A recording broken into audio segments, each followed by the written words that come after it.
nice and safe tree here, and we're gonna continue onward. Now, note most of the story, including entering Mist, is pretty much gonna be the same as what it was last time.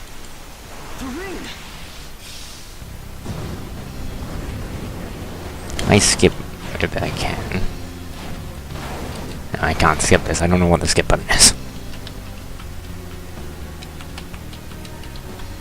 This is what we were sent to do? We wish this village torched. I'm gonna skip this scene because we've already seen it 100 times. We've already seen this. Honestly, it doesn't really matter what their stats are now.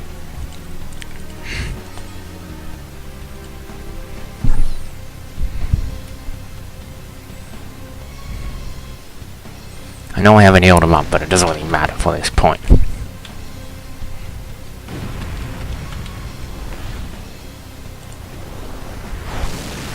I know I'm skipping some of the story, but this is assuming you've already seen the other one, so you're gonna get most of the story from that.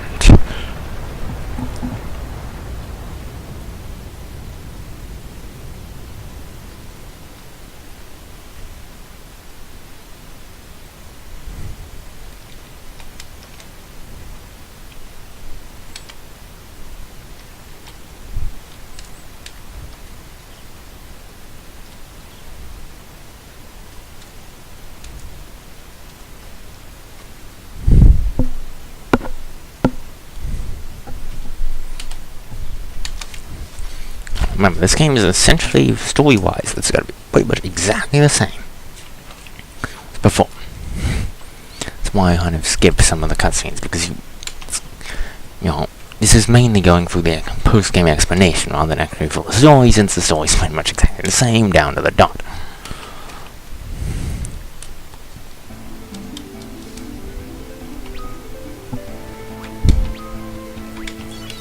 That should be enough for me to get to the next town. If I really struggle, I can always use a tent. Remember, this game is pretty much the same as the other one. This playthrough is going to be very similar in all things, except for some of the abilities Candice get to use earlier on. Access to.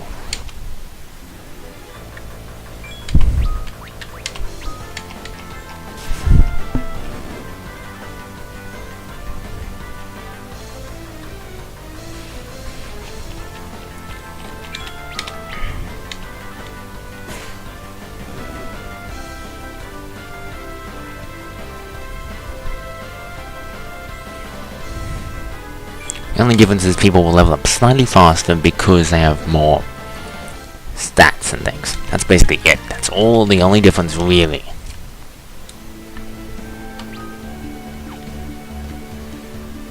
Typo.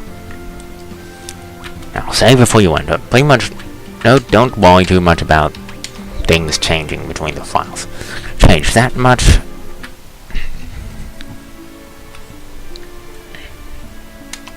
Yes, essentially you need to help the child and make sure the child has somewhere to go. Don't worry, there's not too much to explain. I don't think naming way turns up in places other than the things you haven't done for him. Personally, I'm not going to even bother going through all that. Naming ways quests are more if you really want to. Generally, it should be done on a post-game run because they just take too long. You want to at least have Treasure Hunter. Personally, I'm not interested. They don't provide enough for me.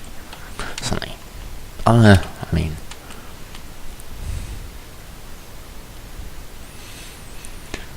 You know, the story's pretty much the same. I know I'm talking over cutscenes, but honestly, this has all been done before. I'm assuming you've watched the other one first, so everybody here should be caught up in what happens roughly in this story by now. Yeah. Actually, I'm still curious though, how did these guys even get here? By airship? There's nowhere to land here for a mile.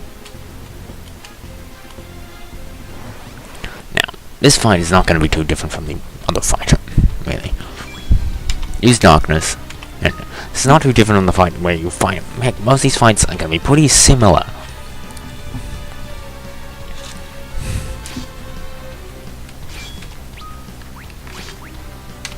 Note, if you don't get the level lost, you could always try the kick option here, but that's probably not the best. You want to kill the general first, or either his soldiers, or he's just going to run away. Once the general dies, it's pretty much over. And they don't hit that hard either, like 8s and 9s. Pretty pathetic enemies.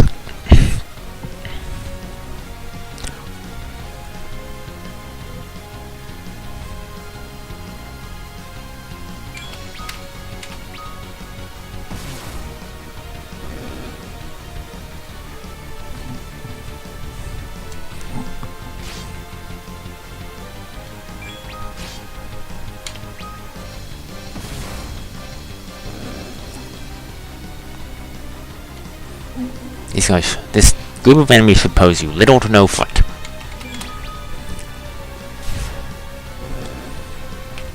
I'm also, note, because I have the level up, I'm going to get 50% XP on everything.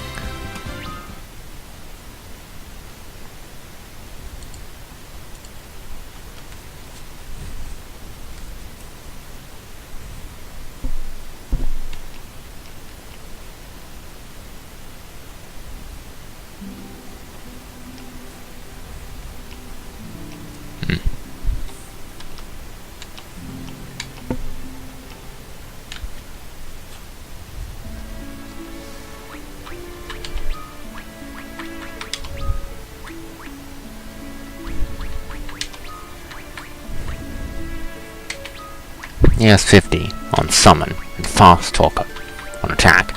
See, well, why go to summon? Because at this point, don't expect her to be able to summon anything of note. She can literally summon Chocobo, that's it. For now, her white and black magic are the more important ones to focus on. Now,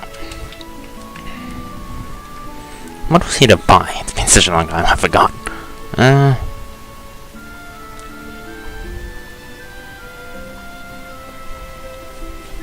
Okay, basically pick up 2 leather caps. Yeah, honestly, it's been so long I've forgotten what happens in this place. But that's basically it.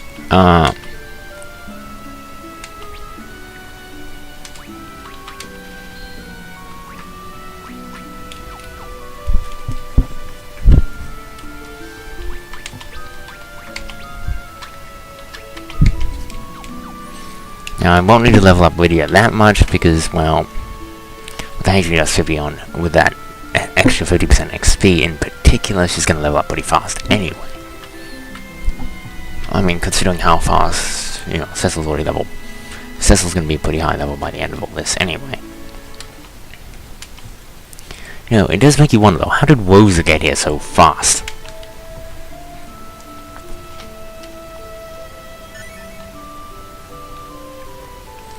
You gotta make sure that, now, realistically you can give them arguments, I guess. It's a bit harder to give arguments to everybody at this point. Personally, if you want to get the arguments from Edward in this one, you can. I mean, honestly, I don't even know what I could do with most of them because I've already got everything I need right here. Now, I'm just gonna do what I did last time and just head out this way. The, next area, which is this. Note, you won't get any of those items for areas you've already completed. No. Okay. Cecil can beat these things in short order.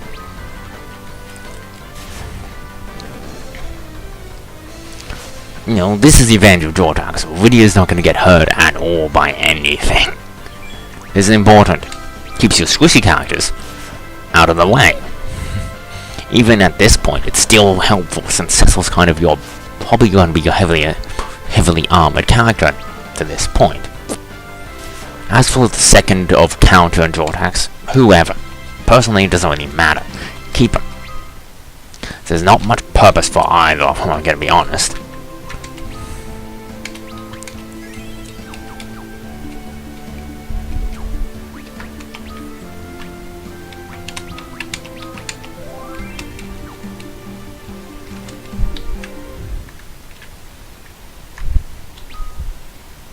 I'm gonna bother picking up any of these things, I'm just gonna head this way.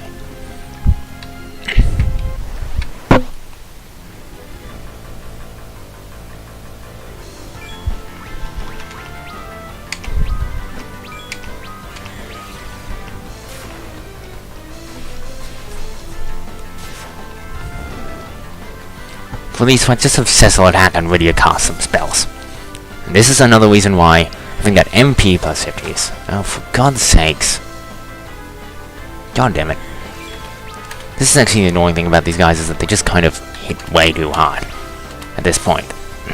I mean, seriously, really? These enemies just start getting, these enemies are really annoying at this point. I mean, later on, as you have Rydia in your party, who's not the, they don't really give you anybody who can do anything of use here. Rydia's magic is a little too low. She will get better, that's, of course, but look at how little she heals. She heals, what, 43 right now. I know she's only level 7, but jeez.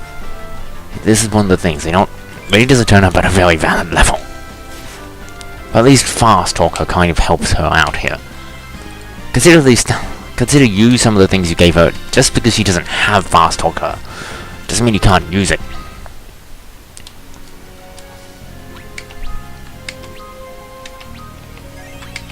And you're doing a marvelous job. She's only got more magic than Teller did. Speaking of that wiry man, here he is. You wield the dark sword, do you not?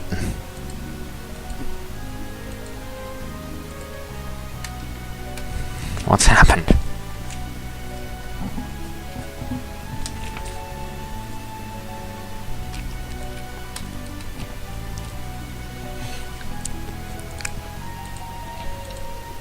Right, so Sizzle knows who Teller is, but doesn't know who.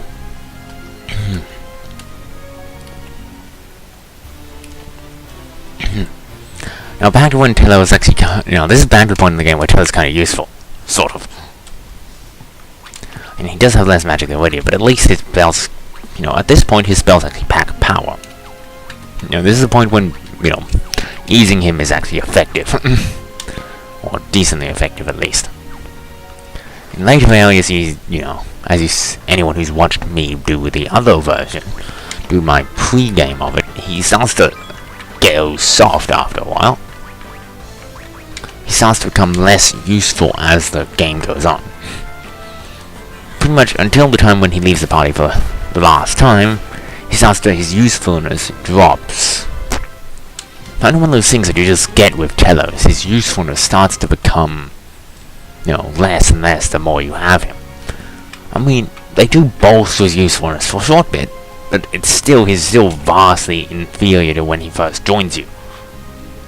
Literally, he's just so not the best character to use, I'm not gonna lie, in a lot of ways.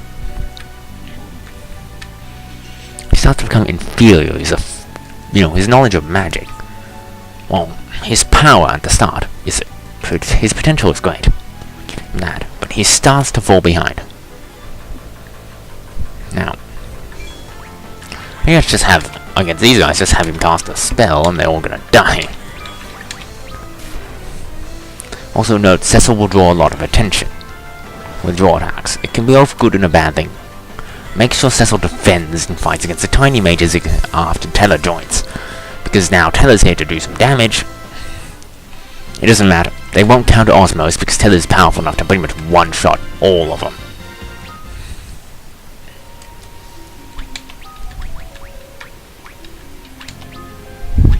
Now, I don't know why Teller doesn't know Cure at this point. It's weird. They pretty much take, it's weird. Rydia learns Cure soon enough, and she knows Cure.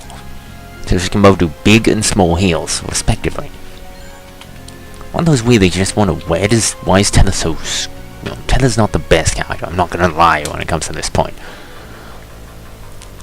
Then Cecil attack that guy. And then, well, Teller's gonna use Thunder and wipe them all out as quickly as possible. Note, if you have counter here, Cecil will just counter everything. Which is not necessarily a bad thing, he'll counter all the physical attacks the enemies do. I'm not having it on him because I preferred for everyone to gain more experience. Notably, Teller here could use it.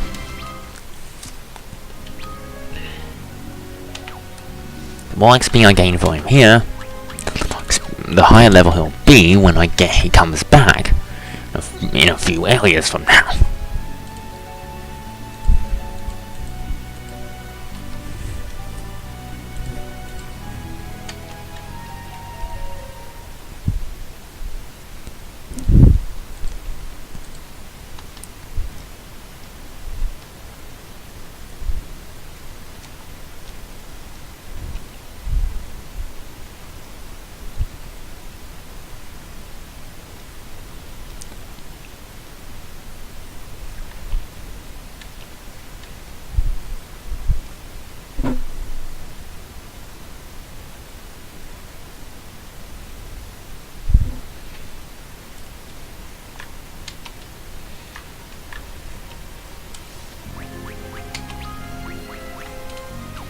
Now, because Riddy has the MP plus 50, her magic's already topping Teller's by about a good whopping...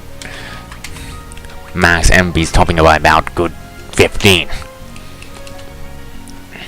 Heck, on a second playthrough, if you can afford to put it in her inventory space, give the MP plus 50 to Rosa. I'm not saying you have to put it in there, but if she can fit it in her list of battle commands, do so.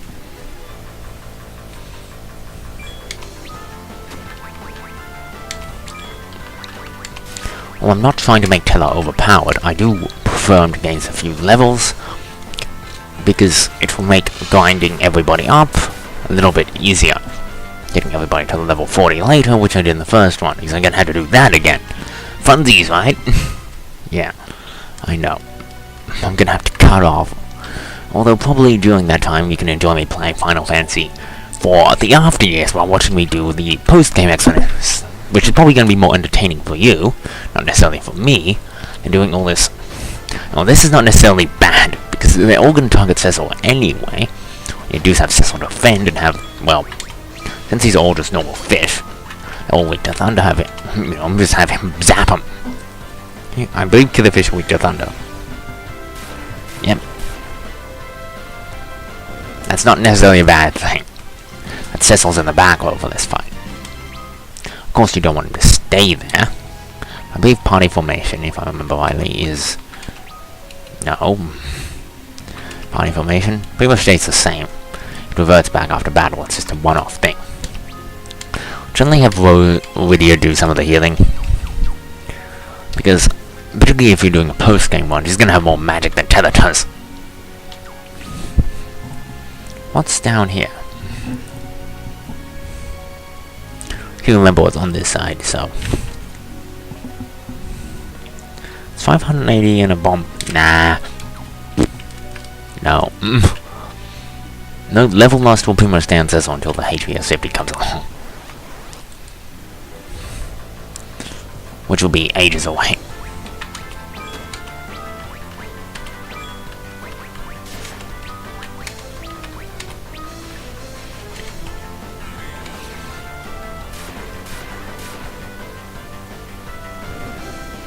Despite her being a sage, she knows very little magic right here. Yeah, Lydia doesn't have a lot of spirit, but that's because she tends to be more of a black mage than a white mage. Particularly since what happens later, if you've actually seen it, is that she just pretty much loses the white magic entirely. Not necessarily a bad thing, by the way. Why is the middle area up?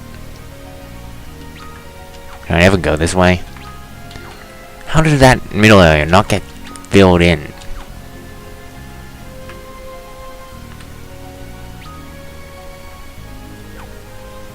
Now this is where we get the Shadow Blade. You know how I'm buzzing through things a lot faster. There's not really much... Okay, these are the toads, right? I believe these guys are weak to ice, which is weird.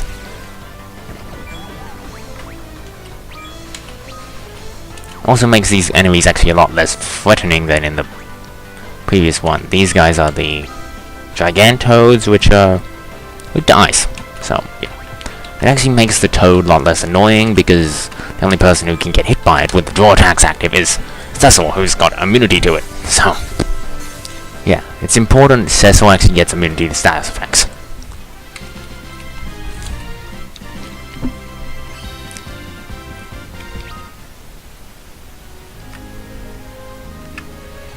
You know, I'm a lot less cautious and precarious about this area because, well, you know, I'm rushing a lot more through it because there's not as much need to be kind of patient with this area.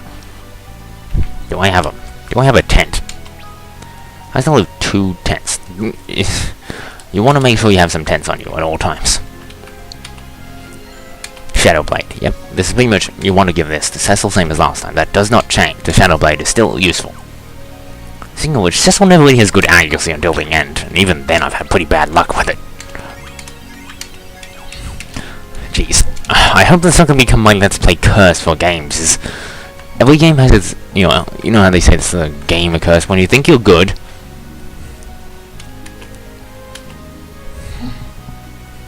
you know.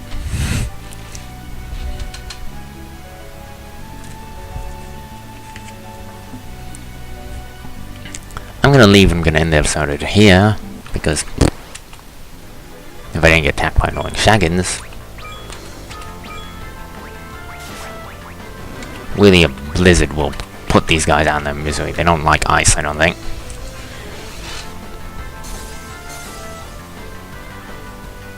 Yeah, because they live in desert, they're good with heat, but don't have any real resistance to cold. Okay. So, I'm gonna end this episode here. Finish signing out, and next episode, well, we'll continue through the cave. I'll only explain things as they need to be explained. Shapeshifting